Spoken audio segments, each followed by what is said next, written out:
Përshëndetje dhe mirë se vini në podcastin ton Rishtazi. Siç e dini, na gjeni në platformat tona online, gazeta Koha, koha.mk, sigurisht në kanalin zyrtar në YouTube Gazeta Koha dhe në rrjetet sociale të gazetës Koha. Është atmosferë zgjedhore dhe sigurisht që ky podcast përsëri do t'i kushtohet zgjedhjeve lokale. Sot të ftuar kam Bujar Osmanin. Nuk do shumë për ta prezantuar, megjithatë personi, politikani, mjeku i cili nga klinika, nga lartësitë e Ministrisë së Jashtme do të drejtoj komunën e Çajirit, që është komuna më e vogël dhe më e dendur në Maqedoni, por edhe më gjerë. Bujar Osmani, faleminderit që je pjesë e këtij podcasti. Faleminderit shumë për ftesën dhe mundësinë. Bashkë me mua, siç është bërë zakon, dhe për të mbajtur edhe një lloj logjike të balancës, Xhenur Hiseni, politolog, dhe Vedat Mehmedaliu, kryeredaktori i gazetës Koha. Faleminderit që jeni gjithashtu pjesë e podcastit. Do ta filloj me pyetjen unë në fillim, dhe pyetja ime e parë është: a mendon Bujar Osmani se je në dizavantazh me idenë se subjekti ose subjektet që të mbështesin ty më tepër i kushtojnë rëndësi çështjeve të mëdha, kombëtare, sesa çështjeve lokale? Rivali juaj thot se ne duhet të flasim për qytetarët, për ata që ata kanë nevojë dhe jo për tema të mëdha. Shihni, nuk mendoj që ka tema të mëdha, tema të vogla. Gjitha temat duhet vijnë në funksion të jetës njerëzve. A u përmirëson jetën atyre, a u lë mundësi për identitetin, dinjitetin e tyre. Gjitha këto ngërthiten në një shërbim politik. E tash, ajo ndarje në tema të vogla të mëdha. Unë mendoj që politika zakonisht, kronologjia politike zakonisht është një rrugë e drejtë. Po në disa momente të caktuara hymë në udhkryq, ku ndahen rrugët, djathtë ose majt. Edhe atëherë duhet një koncentrim më i madh, kur duhet dalish përtej kalkulimeve personale, përtej ndarjeve partijake e kështu me radhë. Unë mendoj që shteti, kombi jon, edhe Çajiri janë në këtë udhkryq. Rastësisht ose jo. Dyjat, temat e mëdha dhe temat e vogla janë gjetur në udhkryq. Dhe prandaj kujtoj se skena politike paksa kanë ndryshuar prej të zakonshmës. Shifni bashkimin e madh kombëtar që ka ndodhur. Kush e ka menduar se dy ideologjit kryesore, unë ashtu e quaj, skena politike shqiptare ka pas dy linja ideologjike. BDI-ja si vazhdimsi e ushtrisë, edhe aleancat si vazhdimsi, unë që e quaj atë ideologjinë xhaferiste. Këto dy kanë qenë dy oponencat kryesore që kanë ndarë 90% të trupit të votues shqiptar. Këto partitë e vogla të tjera kanë qenë fraksione të cilët janë bashkuar her me njërin, her me tjetrën, ashtu si grupe të vogla të interesit. Edhe tash kemi situatë kur e gjithë spektri politik shqiptar është bashkuar në një beslidhje, në një aleancë. BDI-ja me dy aleancat që në fakt është një ide. Më thonë, për shkak se në udhkryq harrohen intereset individuale, politike, partijake. Atëherë duhet vetë tip një drejtimin. Po edhe Çajiri, unë mendoj që është në udhkryq, për një udhkryq pak edhe më të vështirë. A do kolabon krejtësisht, apo do vazhdon me mundësi për një jetë të njerëzve? Ja, edhe një pyetje nga unë. Qytetarët, shumica e qytetarëve që kam taku, realisht thonë që po mirë, Bujari a nuk e dinte se kush ishte i Zeti, edhe tani thot këto gjëra, këtë gjë për hir të së vërtetës e thonë edhe për Izetin në raport me ty. Ju keni qenë bashkë dhe tani duket sikur nuk jeni bindës në oferta që thoni, sepse pikërisht ju keni qenë një nga njerëzit që i keni bërë fushatat kryetarëve të Çajirit. Mua më kujtohet vitin 2012 u ndërtua kjo ndërtesa Titanic në Serov. Ishte një karikature, një ndërtesë pa leje që e prishi imazhin e Çajirit. Dhe i thash Izetit, asë kohë thash, kjo nuk është mirë. Mu përgjigj tha, kur të bëhesh ti kryetar komune, punon ndryshe. Okej. 2016 ne e morëm mesazhin në Çajir. BDI-ja doli partia e tretë.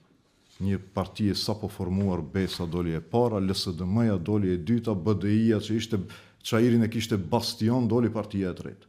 Mesazhi ishte i qartë. 2017 e bëm ndryshimin, e kuptuam mesazhin. Edhe e zgjodhëm Visarganiun si një njeri i cili s'kishte bagazh politik, një sportist. Unë isha shef i shtabit. Bëm anketime me agjencione profesionale dhe ata na dhanë një porosi.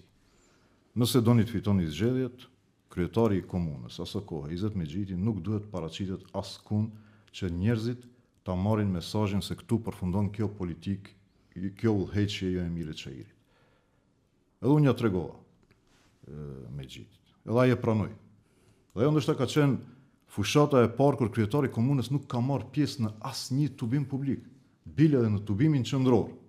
Kur vjen kryetari Ahmeti, te sheshi Skënderbeu, te platoja e Skënderbeut, kryetari i komunës nuk ka marrë pjesë në tubim. Unë me Visarganiu shkonim në për shtëpitë njerëzve, edhe u prezantonim kontrata, kërkonim mbështetje. Ata thonin, mos na premtoni asgjë. Premtoni se nuk do kthehet më kjo politikë. Edhe unë kam premtuar, për shkak se vërtet kam besuar. Unë kam besuar se Visarganiu është ndryshimi, një figurë e re që do nis një politikë të re. Po ai vazhdoi të jetë një nënshkrues i Mexhitit. Kredo kjo që thoni është në rregull. Ja vetëm edhe një gjë. Po mirë, nuk i thoshit ju Visarit ti si shef shtabi i fushatës së tij se gjërat nuk po shkojnë siç duhet. A nuk kritikonit juve brenda partisë të njëjtët linja për të thënë hey gjërat nuk shkojnë siç duhet? Unë për Visarganiun kam hyrë në çdo derë Çairit dhe kam kërkuar mbështetje. Ata në një mënyrë më japin mbështetjen edhe mua. Më thonin edhe pasi o zgjedhë Visarganiu, unë nuk kam qenë në zyrën e tij asnjë ditë dhe asnjë. Po ju i shihni drejt në qytetarëve fjala. Këtë rregull se duhet për shembull bujari ose kështu unë fillimisht do të kisha përgëzuar për fushatën sepse thënë drejt edhe pala tjetër edhe ju e keni bën një fushatë të jashtëzakonshme, pa tensione edhe pse është pritse Çairi do jetë përgëzime sinqerta ke drejtim, po një pyetje që drejt për drejt e shtrojnë gjithmonë qytetarët, po edhe unë si gazetar. Ku ka qenë Bujar Osmani këto 20 vjet? Shihni, këtë pyetje e shoh në komente në vazhdimsi ku ke qenë ti 20 vjet. Unë them, 20 vjet unë kam pas detyrat e mia, të cilat mendoj se i kam kryer me sukses, po edhe unë i kam besuar Izet Mexhitit se do e bën punën si duhet. Edhe kam qenë zëvendës kryeministër, kam negociuar, ose kam qenë krye negociator i ligjit të gjuhës shqipe, dhe mendoj që ka dalë me sukses. Kam qenë pjesë e negociatave me emrin, më thoni nuk bëhet, e përfunduam ashtu si duhet, më thoni nuk bëhet NATO, e bëm vendin antar të NATO-s, kam qenë pjesë ose kam udhëhequr negociatat me Bullgarinë, fillimin e bisedimeve Bashkimin Evropian. Domethënë, detyrat e mia kanë qenë këto, Washingtoni, Brukseli, njerëzit me cilët jam takuar unë kanë qenë ministrat e jashtëm. Dikush i kishte mbledh.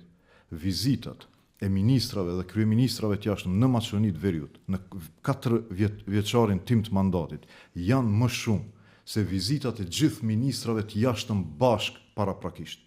Për shkak se Maqedonia e Veriut u shndrua një qendër e diplomacisë në botë. Atësa bisedimet Kosovë-Serbi bëheshin njohur për shkak se u krijua një atmosferë e tillë se ne jemi shembull. Kjo ka qenë detyra ime.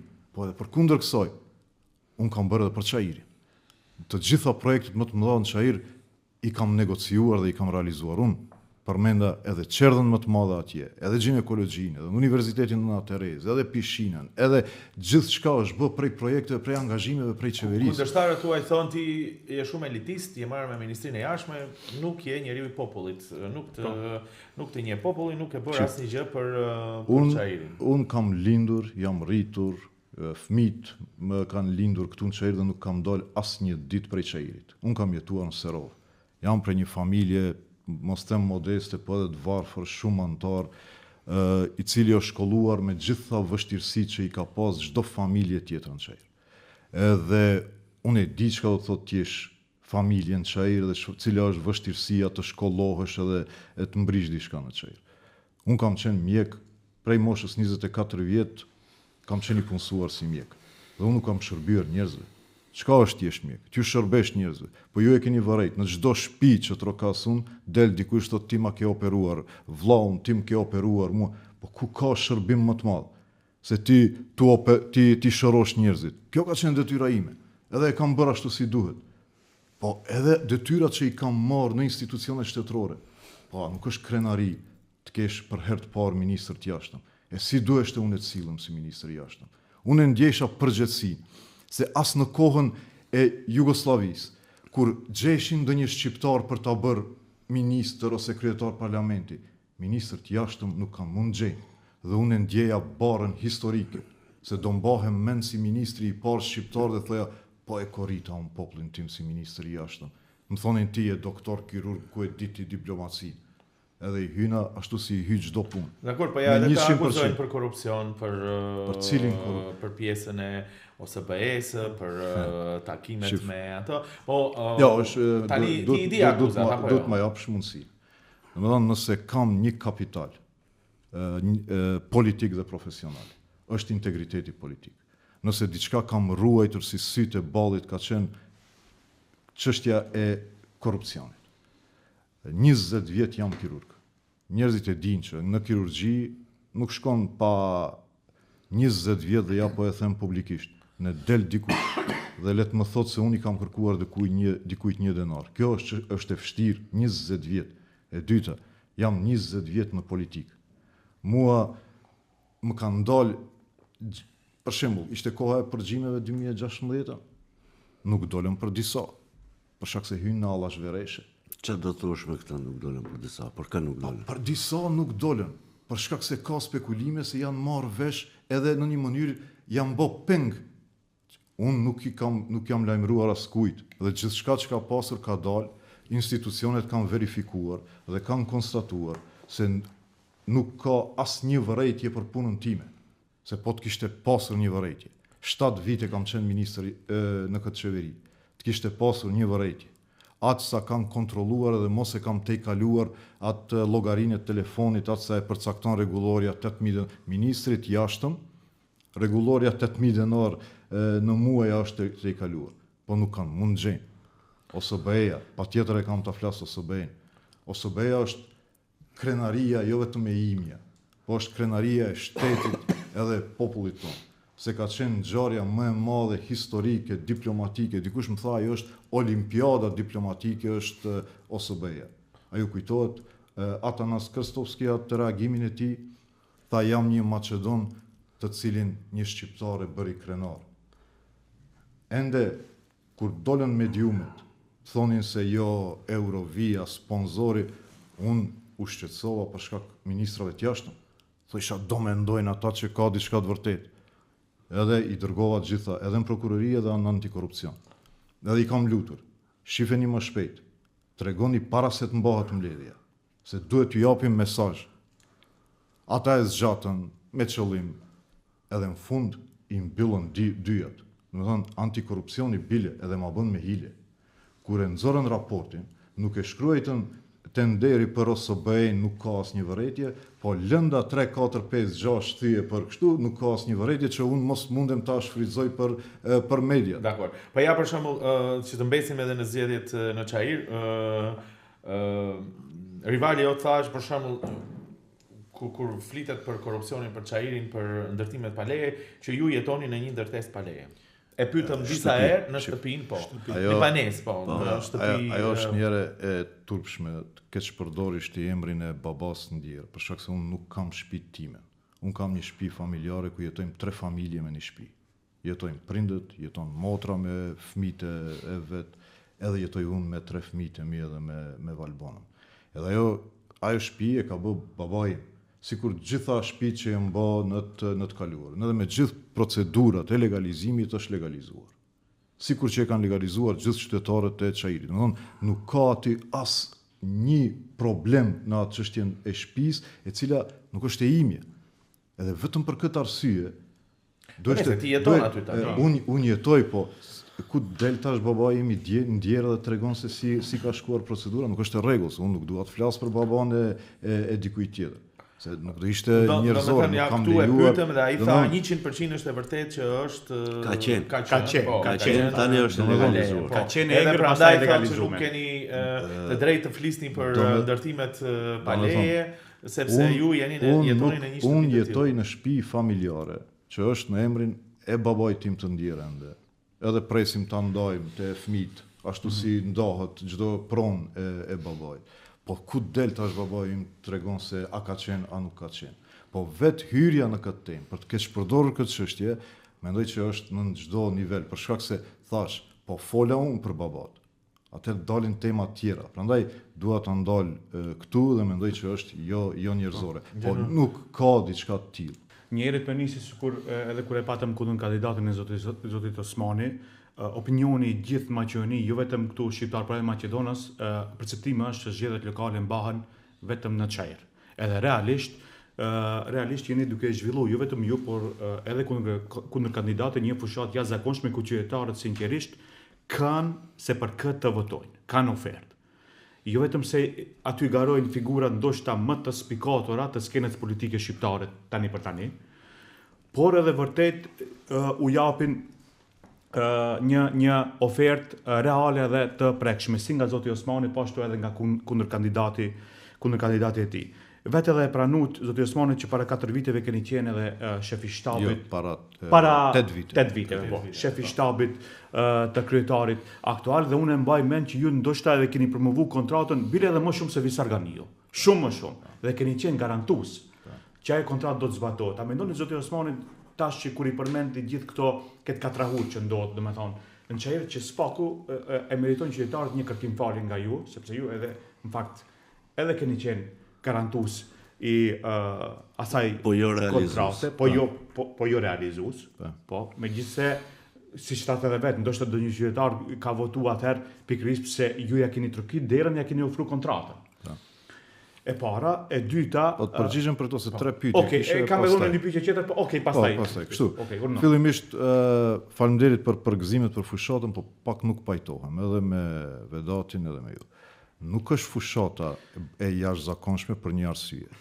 Për shkak se ju keni një kandidat i cili është ministër dhe vazhdon të jetë ministër, nuk jep dorëheqje, duke dhënë disa mesazhe. Vetëm më le ta përfundoj pastaj. Në një tregon se nuk ka hyrë këtë garë me bindjet fitores, po nëse fiton mirë, nëse jo e ka opozitën. E tha që nëse humb do të tërhiqet. Në dy e ka thyrë një traditë të cilët vetëm partitë politike shqiptare e kanë etabluar më si rregull. Domethënë e nisi Teuta Arifi, ishte zëvendës kryeministri për çështje europiane kur doli për Tetov dha dorëheqje. Nevzat Bejta, ministri i pushtetit lokal dha dorëheqje. Zekiria Ibrahimi, deputet dha dorëheqje. Kjo është thyrje e parimit dhe nuk është etike. Për shkak se ju shkonin fillimisht ju vazhdoni të merrni rrogë prej Ministrisë së Ambientit, ku ju nuk keni hyrë asnjë orë atje. Në dy, ju keq përdorni resurset asaj ministrie. Unë për shembull, prej klinikës kam marrë 3 muaj pushim pa pagesë, për shkak se mendoja që nuk duhet të marr rrogë shteti përderisa edhe tani 3 muaj pa pagesë jam. Për shkak se mendoja që nuk duhet unë të bëj fushata të marr rrogë prej shtetit, nuk është fair. E dyta, keq përdorimi i resurseve shtetërore në këtë fushat është i paprecedent. Është i paprecedent. Keni një ministër i cili promovon projektet komunës pa kryetarin e komunës. Çfarë kompetenca ka ai? Ai çdo ditë i mban mbledhjet në zyra e kryetarit komunës. Selia e komunës, ndërtesa, është bërë shtab partije. Aty mbajnë mbledhjet në ndegë. Ka ndodhur edhe më herët tash, ai i bën tenderimet, ministri i bën tenderimet në komunë. Kryetari i komunës nuk është askund. Këtu shteti dhe partia nuk kanë më asnjë ndarje. Ashtu ka qenë gjithmonë. Dhe qytetarët këtu pastaj preken me ju, kur thoni ku keni qenë, që pse nuk i keni folë këto gjëra më herët. Ne e dim që në një farë mënyre çtu ka funksionuar. Unë kam hyrë në këtë garë për me ndruat, ashtu ka qenë gjithmonë.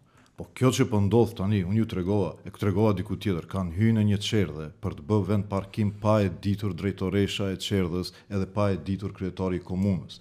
Një ekip i angazhuar nga kundërkandidati, që është një kompani e njohur, hyn ndërton në çerë dhe parkim pa e ditë kryetari i komunës. Kjo është skandaloze në gjitha dimenzionet e saj. Kjo është përgjigjja e parë për çështjen e fushatës. E dyta, te kontrata. Unë kontratën e kam përpiluar unë si shef shtabi me arkitekt, me njerëz të cilët e njohin punën. Edhe i kam besuar Visarganiut. Edhe nëse duhet kërkoj falje, duhet kërkoj falje që i kam besuar Izet Mexhitit edhe Visarganiut që tradhtoi secilin prej ne. Tradhtoi besimin tim, besimin e qytetarëve. Tradhtoi Ali Ahmetin, që e kam mbajtur 20 vjet mbi shpatulla. Tradhtoi mira aktivist, që kam punu ditë e natë, që ta mbajnë atë t'i japin mundësi. Tradhtoi shtëpinë e vet dhe organizatën e vet. Dhe për këtë, dua të kërkoj falje për këtë besim. Po për kontratën, unë e kam bërë për ta realizuar. Prandaj kam hyrë tash vetë. Kam hyrë tash vetë ta realizoj atë kontratë të cilët ja kisha përgatitur gati Visarganiut për ta bërë. Ashtu që kjo është ajo çështje e kontratës. Edhe një pyetje kishte prandaj, bëje. Do të mirë për vetëm 2 minuta ta vetëm më koncis që të mund ta bëmë në funksion të kohës gjithë diskutimin. Në fillim domethënë gjithë e dim këtë historikën e ndarjes Izet Mexhitit nga BDI, domethënë ajo oponenca që kishte me Artan në grupin dhe pak a shumë me këtë ajo ka qenë vetëm pjesa ajo maja e icebergut, si show motivet tjera ka qenë. Cilat kanë qenë motivet tjera? Mendoj që motivet janë shifni, ka një projekt të cilët shteti i thellë e sponsorizon ndër vite që shqiptarët të kenë parti komunale. Secila komunë me partinë e vet dhe me liderin e vet. Edhe ajo është bërë në vazhdimsi. Mirë po, hija e madhe e BDI-s, vlera e madhe e BDI-s, ata i ka zhdukur prej skenës politike. Atë sa që mbrinën edhe në Diber të bëjnë parti. Dhe kjo është vazhdimësia e atij projekti. Kush qëndron prapa shtetit të thellë, deep state? Unë mendoj që është oligarkia, janë instalacionet sërbe që kanë mbetur prej kohës, po tash është edhe një frymëzim serioz ideologjik që vjen prej veriut, bile edhe i ndihmuar financiarisht tani me këto kredite fundit.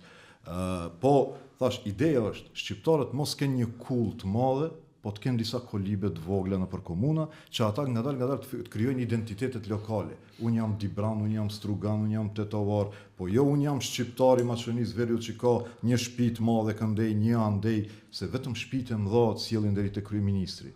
Këto kolibet e vogla të sjellin disa bekatona para zgjedhjes e disa kanalizime, po ne nuk kemi popull që mashtrohemi me kanalizime. Ne jemi këtu popull shtet formues, jemi zot shtëpie dhe duam barazinë e plot ashtu siç jemi dokumentuar. Krejt në rregull është kjo, po në qoftë se në një vend apo e tham radhës tjetër 8 herë është prerë shiriti për një kanalizim dhe nuk është bërë në këto 20 vite, njerëzit kanë të drejtë të zhgënjehen. Se paralelisht me gjërat e mëdha, nuk mundet t'i lëm njerëzit të jetojnë pa dinjitet dhe pa kushte bazike. Absolutisht 20 vjet pa kushte bazike. Çfarë do mendoj qytetari shkret? Ju në familjen tënde prej fëmijëve ke një fëmijë më të zot, një fëmijë më pak të zot. Unë flas për vete. Unë çdo mision që më kam hyrë. Unë kam thënë, kur kam hyrë në negociatat për emrin, negociatat e para me Kocia si kam bërë unë në ati. Unë i kam bërë negociatat, më thonin mos hyn aty se ti je doktor, nuk e njeh punën. Jo, po se logjika e kësaj që po flasim tani ishte se ne kur flasim për shtetin e thellë, gjithçka është e përgjithshme. Dhe qytetari, nëse ekziston kjo teori, është shumë kollaj të bie pre e shtetit të thellë, kur ti për 20 vjet s'ja ke rregulluar kanalizimin, edhe ai normal që do zhgënjehesh. Ne i kemi besuar një njeriu që ta rregullon atë kanalizim. Mua ma kam besu, ta bëjmë vendin në NATO, ati ja kemi besu t'i bën kanalizimet në qejrë. Unë e kryva NATO-n, ti a i mbarove kanalizimet në qejrë. Prandaj them, këtu është dallimi, këtu është kontrasti, nuk jemi gjithë njëjtë. Unë kam hyrë me atë ide se nuk jemi gjithë të njëjtë. Thatë se do flisni për vetveten gjatë këtyre 2 muajve të fushatës keni folë për projektet mëdha, kanalizime, ujësjellse, qerë dhe arsim.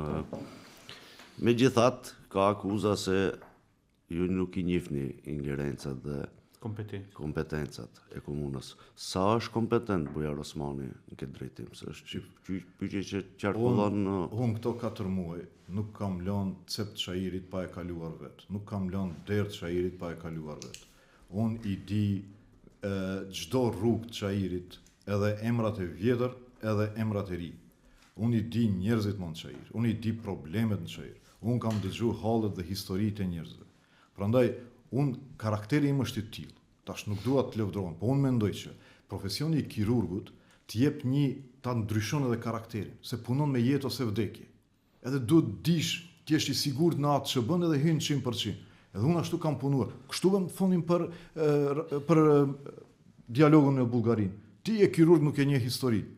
Po unë nuk lash libër si ministër pa lexu të historisë Bullgarisë, historisë të Maqedonisë dhe bile në debatet e llogaritja veten ekspert për çështje. Për shkak se i till jam, kur i hy një punës nuk hy me prioritete tjera.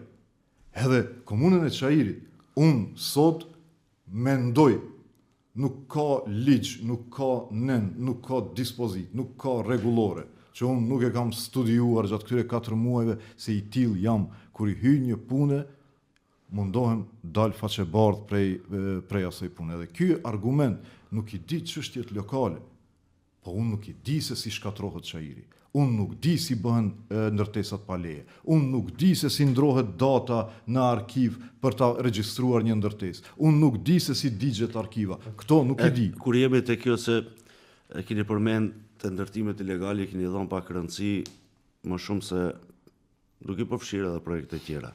Keni thënë se nuk do ketë, mirë po na sqaro pak se çfarë do bëhet me këto ilegalet. Unë i kam ndarë këto në 3 kategori. Kategoria e parë janë ndërtimet ilegale sociale. Dikush ka zgjeruar një balkon, një dhomë, i është bë fëmia për të martuar, i është dash në një dhomë më tepër. Këtu procesi veç më ka filluar. Mua më ka penguar ajo informacioni që e mora se shumë dosje të legalizimit, edhe pse janë përfunduar, domethënë prej 2011-s, sot jemi 2025, 13.000 dosje. 13.000 dosje, kanë mund të mbyllen, po çka bëhet? I mbajnë në fjok, edhe si vinë zgjedhjet, i thirrin familjarët në komunë. Edhe u thonë, nëse doni legalizimin, duhet na premtosh votat. Për çka? Për flet pronësinë e shtëpive të tyre. Po kjo është prekish njerëzit në dinjitetin e tyre. Ti kushtosh njerëzit për ato për cilët kanë zgjedhur ti shërbesh. Edhe prandaj e mora një obligim të madh. Thash nëse për 6 muaj më mbetet një dosje e pambyllur, që i plotson kushtet, unë nuk e vazhdoj më tutje, se unë kam hyrë këtë garë për ta ndru kulturën e qeverisjes, jo për ta ndru një person me një tjetër. Që do jetë problematike. Për shembull, do shkatërrohen ndërtesat që janë pa leje, objektet pa leje të thënë. Kështu ta shpjegoj. Domethënë, këto 13.000 kërkesa që janë bërë, këto duhet mbyllen. Si janë bërë brenda kohës, vetëm thash që keq përdoren pas zgjedhjeve. Këto do mbyllen menjëherë. E dyta, ndërtesat pa leje të cilët veç më janë përfunduar dhe njerëzit kanë hyrë brenda. Ata i kanë bler ato banesa. I ula krye familjarët e Titanikut, këtij Titanikut famshëm. Erdhën u takuan. Jeta e tyre është shkatruar prej asaj dite që i kanë bler banesat. Domethënë kanë bler 70.000 euro një banesë. U kanë treguar fotografi se si do duket. Krejt luks. Krejt luks, dukesh të tha sikur të jetë ndonjë ndërtesë, super ndërtesë. 6 katëshe u kanë thënë. I blen banesat, s'ka letër, as një dokument. Të njëjtën banesë e kanë shit 10 herë. Vend parkimin, leqe e kanë shit 10 herë, po e kanë shit edhe për magazin. Nuk ka lift, është 11 katëshe. Njerëzit hypin deri te kati 11 pa lift. Korridoret që janë hyrëse, apo para se të hypni në shkallë, i kanë shit edhe korridoret për toalete, për fëqinj. Edhe ata thonë nuk kemi pa më ditë bardhë prej ditës që i kemi ble. Edhe unë ju thash sinqerisht, përgjigja ime e parë thash ju jeni njerëzit më të durueshëm që unë i kam takuar në botë. Se thash po pse heshtni? Po ja, se na mbajnë peng, na premtoj. Ku ishte shteti në të cilin ishit ministër në atë kohë për të ndërhy edhe për ta ndaluar këtë gjë? Kjo ndërtesë është bërë 2011, kur ka qenë kryetar komune Izet Mexhiti. Dhe kjo është ai muhabeti që fola në fillim, që i thash kjo. Po ju ishit bashkë kjo nuk është mirë. Unë mendoj, ka një teori bile edhe konspiracioni, që shteti, ata që se këtu prokuroria është, këtu është gjyqësori, paksa edhe i mbyll syt, për shkak se nuk don që njerëzit dalin në komunat fqinje.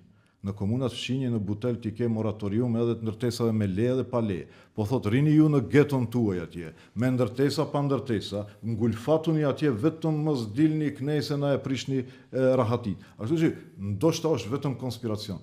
Po mendoj që dikush edhe i ka mbyll syt, a dikush ka përfituar thellë prej kësaj pune. Për shkak se ndoshta mundet 140 euro është për metër katror komunalit. Ato nuk janë paguar. Kanë hyrë në xhepat e dikujt. Dakor, do t'i kërkoni ato pagesat, do ngrini padi konkrete për të rregulluar çështjet për të cilat flisni? E para thuhet se këto ndërtesa nuk kanë stabilitetin e nevojshëm strukturor, nuk kanë mbrojtjen prej zjarrit, prej ndonjë ngarkese elektrike. Për shembull, ky Titaniku me 11 kat ka funksionuar 11 vite vetëm me 1 orë elektrike. Vetëm me 1 orë. Edhe tash pronarët vetë i kanë paguar orët elektrike. Du të them si paramendoni çfarë presioni është aty, çfarë ka mund ndodh. Puna e parë është ne të verifikojmë stabilitetin dhe sigurinë e atyre ndërtesave. Nëse nuk janë sigurta, ti sigurojmë. Nëse janë, do të gjejmë mënyrë.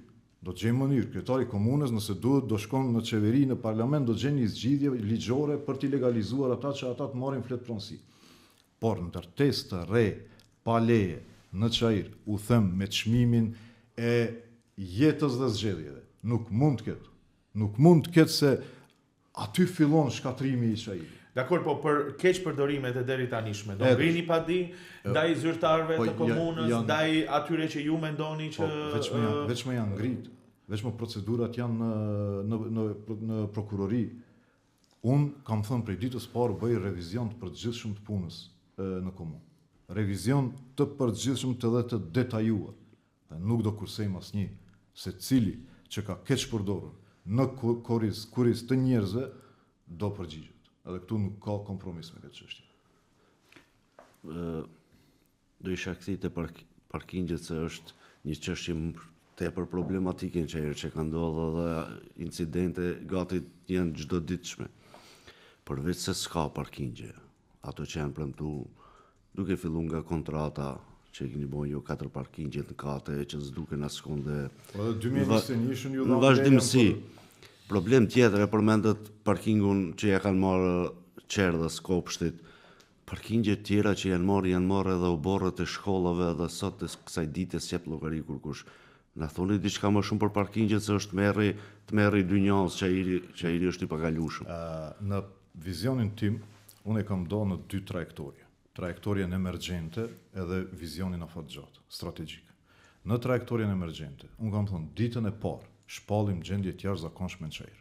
Parametrat tona janë se për disa vite Çajiri kolabon tërësisht në funksionet bazike të veta, flas për ajrin, ujin, rrugët, trotuaret, bazike.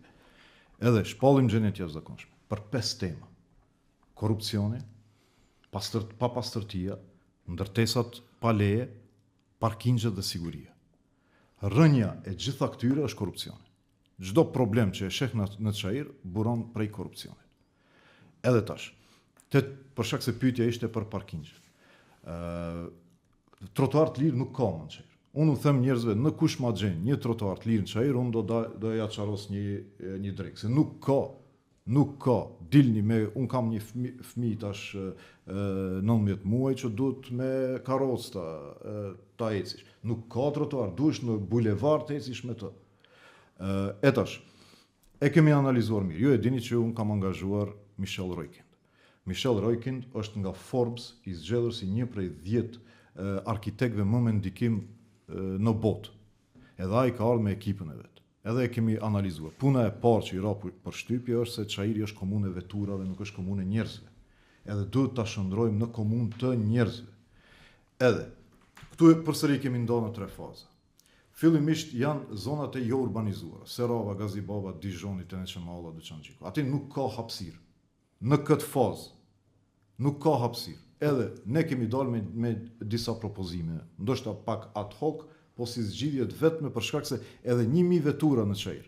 Edhe rrugët më do bllokohen. Tash në Serov, nëse him ti me veturë, del andej sigurisht ndoshta me një sulm në zemër prej stresit që e ka. Zgjedhja kjo. Unë kam thënë në çdo rrugë të Çajirit, në çdo rrugë, jo në çdo lagje, të ketë minimum 2 vend parkime. Si do e bëjmë atë? Në një komuna mund të blen një shtëpi njerëzit janë të interesuar të shesin shtëpitë e tyre. E përcakton si interes strategjik, e blen një shtëpi, e shndron në parking, edhe ai do jetë pa pagesë. Mirë po, do ketë mundësi qytetari ta jep shtëpinë e vet, komuna nuk e blen, vetëm e shndron në parking, po qytetari mund ta shndron në biznes që njerëzit paguajnë. Edhe në çdo rrugë ne do kemi dy versione, një pa pagesë, një me pagesë. Kjo si fazë fillestare sa për ta rregulluar. Faza e dytë është pak më tepër investime, është për shkak se parasheh parkingje nën toksore dhe mbi toksore. Po kam thënë, un kam hyrë ta thej mentalitetin nuk mundet. Un këtë e shoh në çajër. Për shkak se 20 vjet një njeri ka udhëhequr, edhe njerëzit mendojnë se ky është universi. Ky është ka tjetër univers, nuk ka tjetër mënyrë të funksionimit. Edhe kur të thosh po pse, po nuk mundet, nuk ka, mundet. Do t'i thejmë barierat e nuk mundet edhe shikni se hapet një univers tjetër. Ku janë të parapara ato parkingje? Shkolla të njëjtën pyetje ja bëra dhe rivalit tuaj. Në letër çdo gjë ka dhe duket fantastike. Letra çfarë nuk mban, puna është si do t'i bindni qytetarë se kjo vërtet do ndodhe. Do i bind me faktin që në çdo punë që kam hyrë kam dalë me rezultat. Çdo mision qoftë më i vështiri, unë e kam mbaruar. Unë nuk kam dalë prej ministrisë jashtme për tash i vije sigur po tash u fushat OSBE-ja. Nuk do ekzistonte mos ta menaxhoja, mos them unë me ekipin tim. Nuk do ekzistonte organizata më e madhe botërore. Për shkak se nuk kishte konsenzus edhe deri në ditën që ka përfundu takimi në Shkup, mos të mireshte vendimi, sot nuk do kishim OSBE. Po ajo është misioni më i madh i mundshëm në botë. Domethënë, unë nuk shoh bariera aty ku hy. Për shkak se mentalitetin e kam se puna, disiplina, përkushtimi nuk ka gjë që nuk arrihet. Po të mri te çka do bëjmë te parkingjet. Domethënë e keni shkollën Vasil Glavinov. E dini në John Kennedy, ka 40.000 metra katror. Aty është edhe Qerdhja Bërbarda, është edhe shkolla e mesme Makarenko. Plani jonë është, bëjmë parking në 2 kate nën tokë, mbi të një objekt ku integrohen shkolla dhe Qerdhja bashkë. Me atë hapësirë, kryejmë 1000 vend parkime. Me një herë gjithë bulevardi John Kennedy lirohet. Edhe mund është i vendosi shtyllat, edhe njerëzit kanë trotuare. E dyta, është Qerdhja Vesëza, Rosica e quajnë, në 20.000 metra katror. Plani është aty 3 katë në tokë, 520 vend parkime. Është e treta, parkingjet në kate, në Tesat, Kulla dhe Teliria, që premtohen vazhdimisht, po nuk bëhen. Po fondet ku të gjenden? Ja, se tani kur i themi këto duken fantastike. Duhet qenë kosto të mëdha me gjitha. Njëri ka pyetje edhe për Rizetin, apo edhe ti tani thua një komunë me 3.4 kilometra katror, që është më e vogla, i dim gjithë ato epitetet, apo ku do t'i gjej gjithë këto fonde? Unë kam qenë 3 vjet koordinator shtetëror, NIPAC i thënë, National IPA Coordinator, koordinator shtetëror për fondet IPA. Në zyrën time janë projektuar gjitha projektet, aplikacionet e komunave janë përpunuar dhe janë dorëzuar dhe janë ndarë. Ju e dini që unë kam komunikim në përbot. Ju i keni pa videot ministrat i jashtëm të vendeve më të fuqishme të cilët kanë dalë me mbështetje për kandidaturën time. Ajo nuk është punë e lehtë. Një Borrell, një Kuleba, një ministri i jashtëm i Italis dalin thonë bujari ka gjitha dyert në Bruxelles për fondet europiane. Etash, miliarda euro në dispozicion ka Maqedonia e Veriut. Miliarda euro në gjitha paketet, edhe programin 1, edhe 2, edhe 3. Biletash, me programin 3, qasja ndryshe. Se përpara kishte, çdo shtet e kishte portfolion e vet. Tash është portfolja rajonale. Kush ka projekte mund të t'i mbledh gjitha. Mundet Maqedonia t'i merr edhe parë. Dhe ju thoni që jeni aq i aftë sa që do të arrini, t'i mposhtni të gjitha vendet dhe do merrni fonde për ta shndruar Çairi në një Manhattan. Miliarda euro që kanë qenë në dispozicion, Çairi ka përfituar 0 për 20 vite. Për shkak se pa dashur, fillimisht duhet dini anglisht. Pastaj duhet keni ekip që e njeh punën, e di cilat janë vlerat të cilat i pranon Bashkimi Evropian. Nëse ju kujtohet juve një projekt elektoral, BE-ja s'ta finanson. Se në këtë drejtim ju akuzojnë se s'keni sjell asnjë. Po duke qenë ministër jashtë. Nuk sjell, aplikacionet vijnë prej komunës. Mua për shembull më erdhi aplikimi për Bellanos Stančić. Ka qenë projekti pamundur. Për shkak se, e dini, projekti është në vijën kufitare. Gjysma e ndërtesës është në Maqedoni të Veriut, gjysma e ndërtesës është në Kosovë. Për të marrë leje ndërtimi duhet tërësi funksionale. Një ligj e ka Kosova, një ligj e ka Maqedonia e Veriut. Unë isha koordinator. Po pyetni atje në Kosovë, sa herë kam shku unë si zëvendës kryeministër të atakoj edhe policin e më të ullët për ta lutë mos e pengo. Mos e pengo, për shpejtoje. Edhe sot Bellanos Stančić ka ndryshuar rrjedhën, e ajo është bërë me fonde IPA, që i kam siguruar unë, po ka pas kërkesë. Pse Likova ka pas atë shumë? Tani se u përmeni rrugën pastaj, apo? Se filluat rrugën, mbetën rrugën për në Kosovë. Tani argument, kështu akuzat janë ku është dilema të rruga për Kosovë? Po nuk është rruga. Ja unë tregoj. Për Stančić andej. Ajo është më para se Jo, hapet kufi. jo. Bllac. Rruga Bellanos Stančić është funksionale. Rruga për Bllac. Rruga për Bllac ka pas obstruksion prej atij shtetit thellë në vazhdimsi. Domethënë ka pas vendim qeverie se nuk ka fizibilitet, nuk ka qarkullim të mjaftueshëm për ta shpaguar harxhimet. Bile, vendimin e parë, si zëvendës kryeministër ka qenë ne do të gjejmë kredi prej bankave të këtuj, të Maqedonisë se nuk ka potencial hapësirë në buxhet. Të nesërmen, gjetën mënyrë të gjejnë një dokument se veç më kemi aplikuar në EBRD dhe nuk ka drejtma. Domethënë ka pas obstruksionet vazhdueshme. Edhe unë e kam treguar këtë punë. Vendimi im ishte kështu. Do e nis nëse duhet edhe me aq mjete sa kemi. Po e kisha me rëndësi ta sjell në pikë të pakthyeshme. Për shkak se shkova te ndërmarrja për rrugë. Kemi vetëm, si sa tha, 10 milion, 11 milion euro. Sa mund të bëhen me këtë? Thash, nise me atë sa ke. Se kur ta nisish, nesër vjen një qeveri e re, nuk e ndron më planin dot, se ka nis. Dhe kjo ka qenë logjika ime. Për shkak se kjo është betejë, politika është betejë, edhe duhet gjeni zgjidhje si përfiton. Folët e menaxhimi, se keni menaxhu shumë gjëra, po si duket një gjë s'keni arrit do ta menaxhoni. Them në thojza.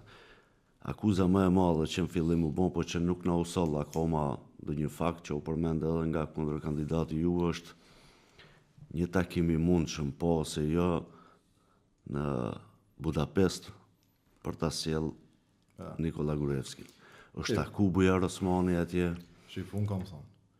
Po ta dija se Nikola Gruevski do më siguronte deputet për ndryshimet kushtetuese, unë do shkoja me kamera atje. Se ndryshimet kushtetuese janë çështje strategjike, po nuk ka pas një indikacion tillë dhe prandaj nuk ka pas nuk je takuar. Nuk je takuar. Po them, po të kishte pasur mundësi, do shkoja me kamera tuaja do thirrja. Për shkak se ndryshimet kushtetuese janë gjithçka që ne sepse u fol se ka fakte ato i presim, po duket se nuk ti nxjerrin fakte. Me qenë se pavarësisht që jeni kandidat për kryetar komunës Çajirit, këtu folet edhe për politika më madhore dhe në atë drejtim kisha një pyetje dhe në fakt 3 pyetje se pata pak minutash të shprehem.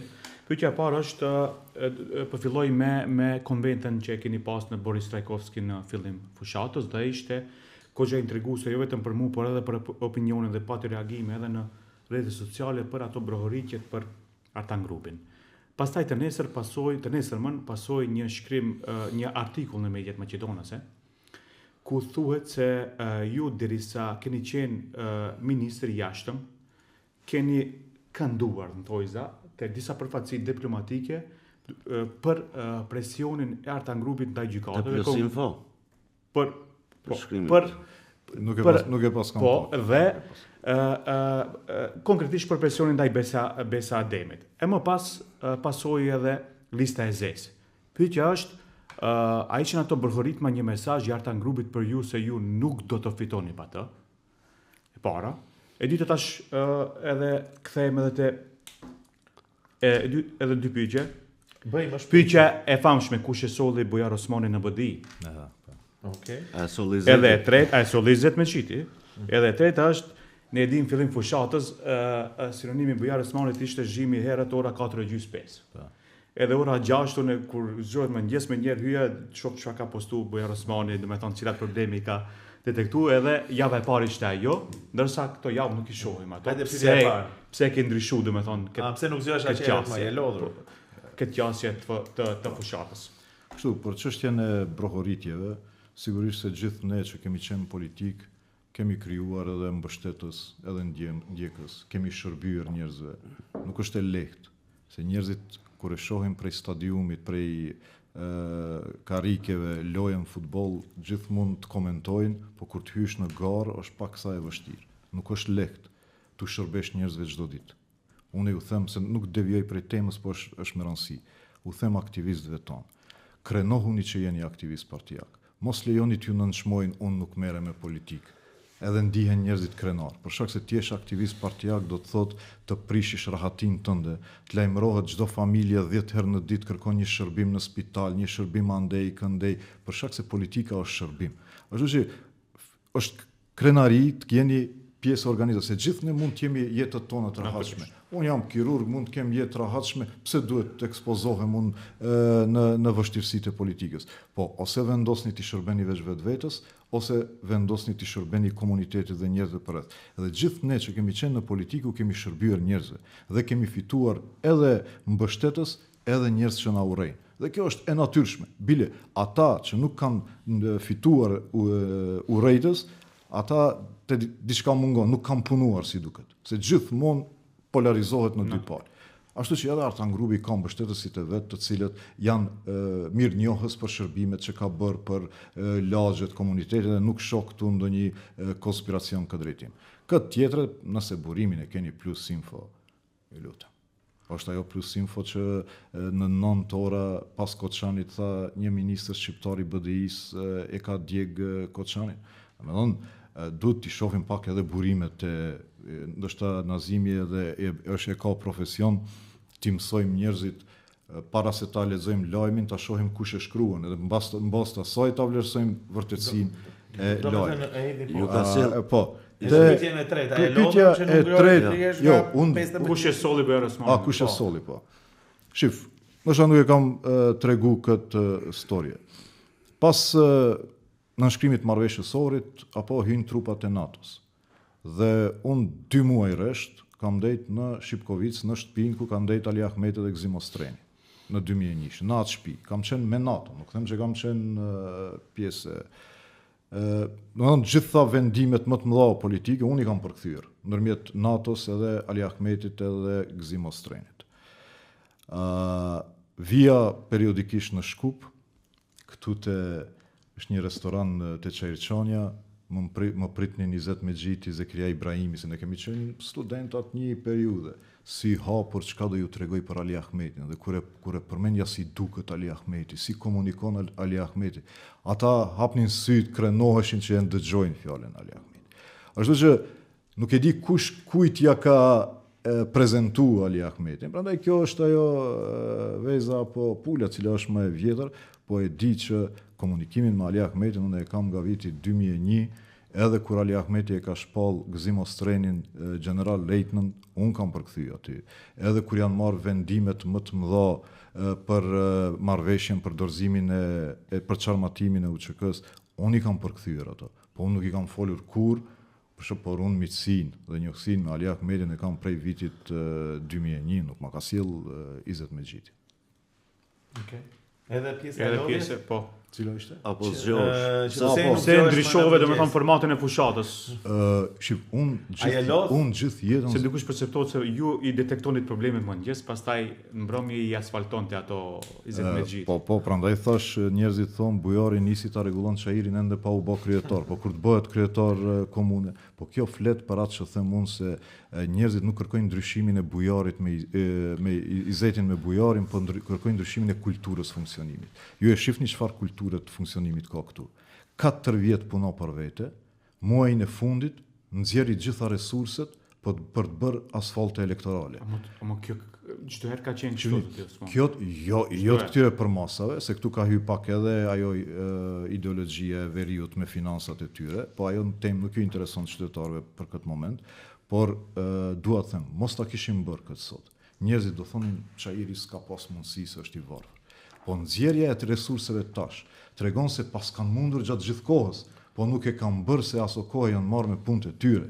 E unë hyj prej 5 mëngjes prej ditës parë, dhe kam thënë çdo ditë nga një problem. Çdo ditë nga një problem edhe Jemi në minutat e fundit. Vetëm një pyetje shumë e rëndësishme. Vetëm më intereson në këtë kontekst, ne thamë në fillim që realisht gjithë fokusi i kësaj fushate ishte në Çajir, e të drejtë pa të drejtë, është përshkruar fushata mes kanalizimit dhe çështjeve madhore, por gjithashtu jeta, vdekje, kush fiton e kush nuk fiton. Jeni takuar me Izet Mexhitit, unë e di, se kishit debatin. Si është komunikimi mes jush kur takoheni?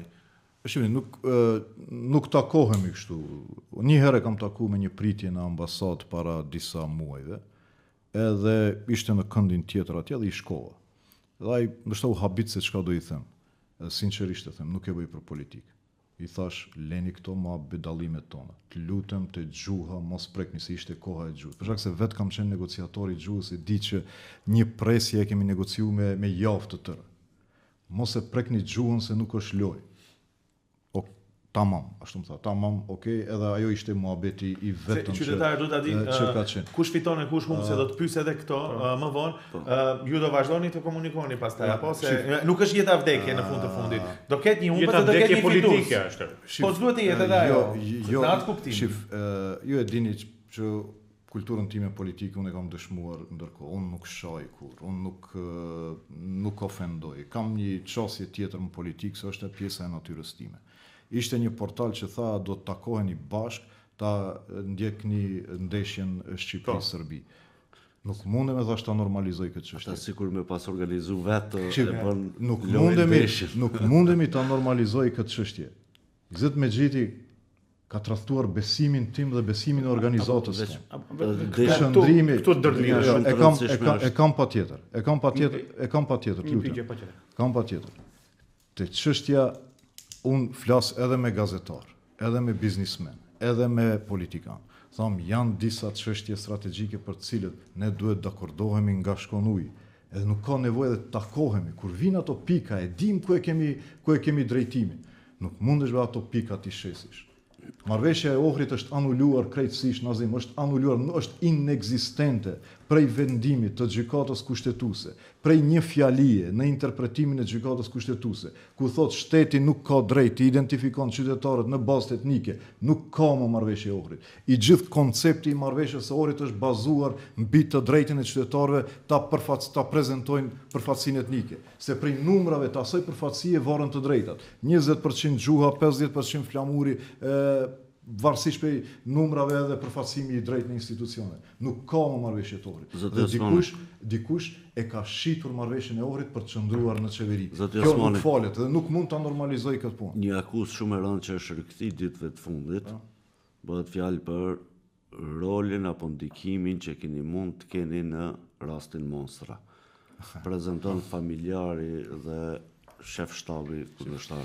Mund na thoni këtë çështje ma parashtroi edhe kundërkandidati im në debat, edhe ishte ironik, për shkak se unë gjatë rastit Monstra 3 vjet para dhe 3 vjet pas nuk kam qenë ministër, kam qenë mjek në klinik, kam qenë zëdhënës partie dhe kam prezantuar qëndrimet e nënkryetarit partisë.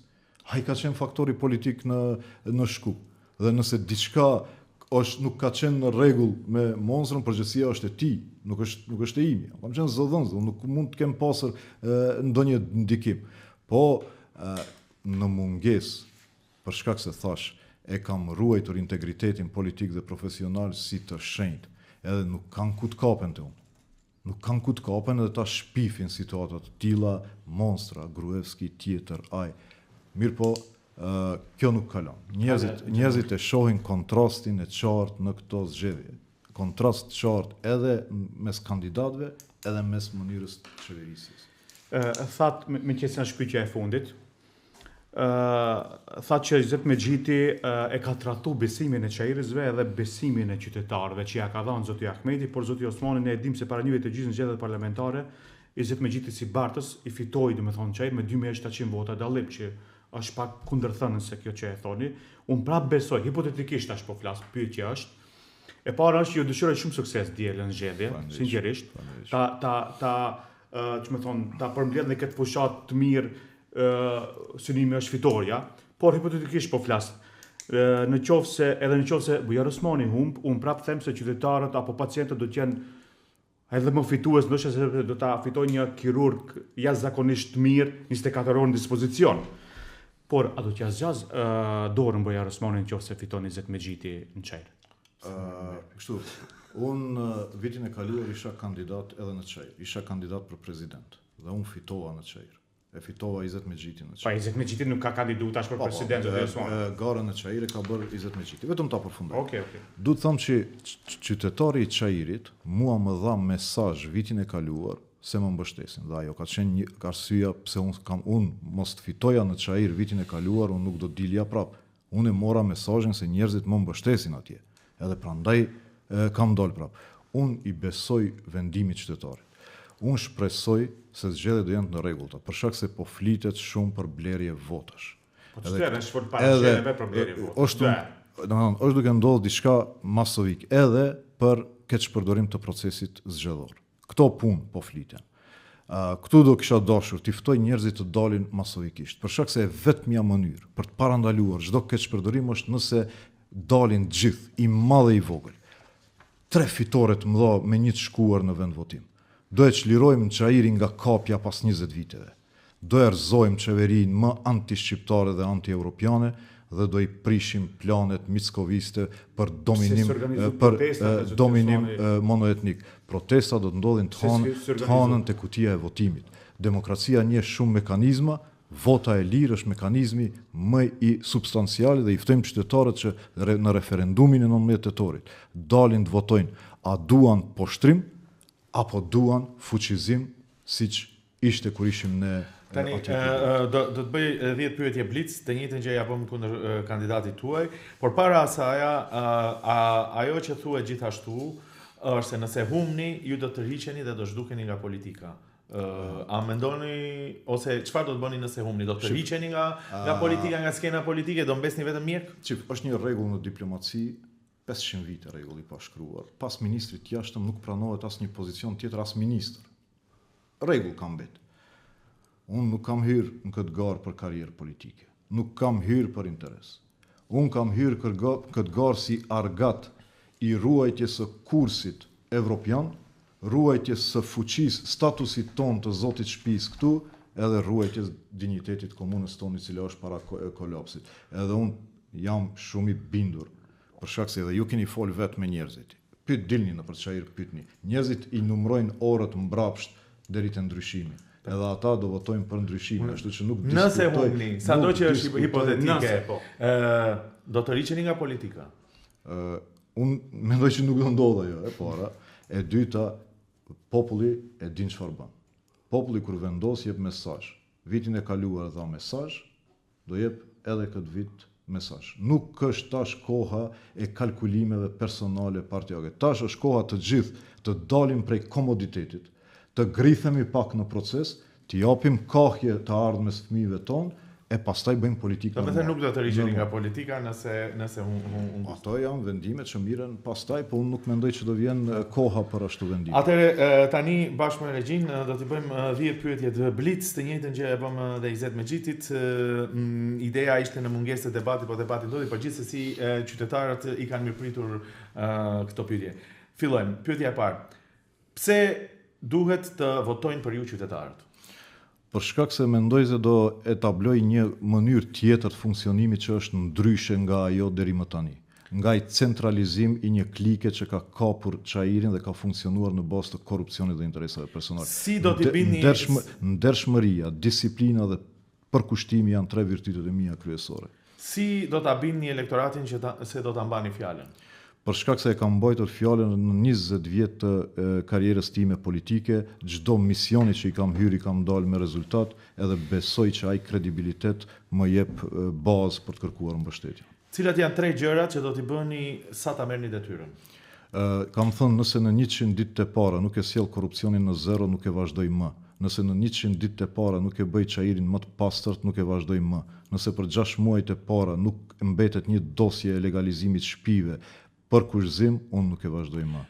Çfarë të vjen keq që nuk e ke bërë deri më tani? Në fushat apo në përgjithësi? Si politikan? Ndoshta ndryshimet kushtetuese që tani tishim në procesin e kapitujve. Pse pushteti lokal më mirë se sa ai qendrori? Unë mendoj që lartësia e politikës vlerësohet nga afërsia ndaj qytetarit, ashtu që atë idenë se pse prej lart zdripni poshtë, unë mendoj që është gabim. Sa më afër qytetarit jeni më lart për shkak se politika është shërbim ndaj njerëzve. A do votojnë qytetarët sipas bindjeve apo interesit?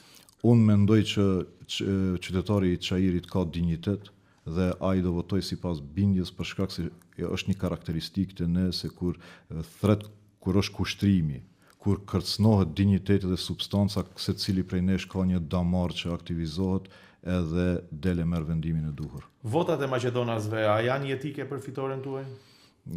Votat janë të qytetarëve, në të gjitha takime derë që kam pasur me votuesit të Maqedonas, kam pas pranim të jashtëzakonshëm për shkak se ata thonë punë ndërtesat pa leje, pa pastërtia, mungesa e sigurisë, thjesht I ka detyruar ata edhe të lëshojnë komunën dhe shohin një shpresë për ndryshimit.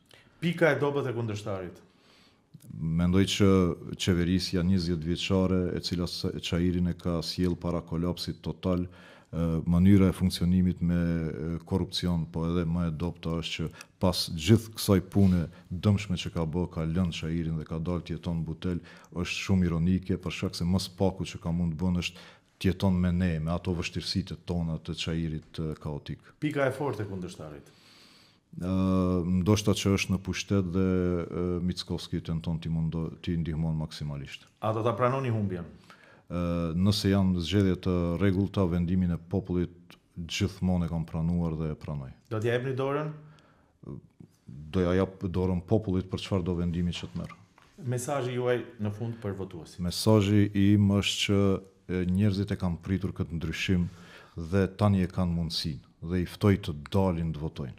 Të dalin të votojnë, t'i ftojnë fëmijët e tyre, njerëzit e tyre, të dalin masovikisht, për shkak se nuk do kthehet kjo shans kur me një vot do e ndryshojmë kursin e historisë, do e kthejmë kursin ndaj Bashkimit Evropian, do e ruajmë dinjitetin e popullit ton, po edhe do e çlirojmë Çajirin dhe për herë të parë, pas themelimit të komunës e hëna e 20 tetorit, njerëzit do ndihen të lirë nga kapja 20 vjeçare e një klike. Bujar Osmani, faleminderit që ishte pjesë e këtij podcastit Rishtazi. Kolegë të nderuar, gjithashtu faleminderit për këtë debat. Besojmë që kontribuojmë në një bisedë dhe në një atmosferë për të kuptuar më mirë ofertat e kandidatëve. Sigurisht të dashur ndjekës, ju mund të na ndiqni në platforma digjitale të gazetës Koha, gazeta.mk, kanali YouTube-it Gazeta Koha, si dhe në rrjetet sociale. Deri në podcastin e radhës, mirupafshim.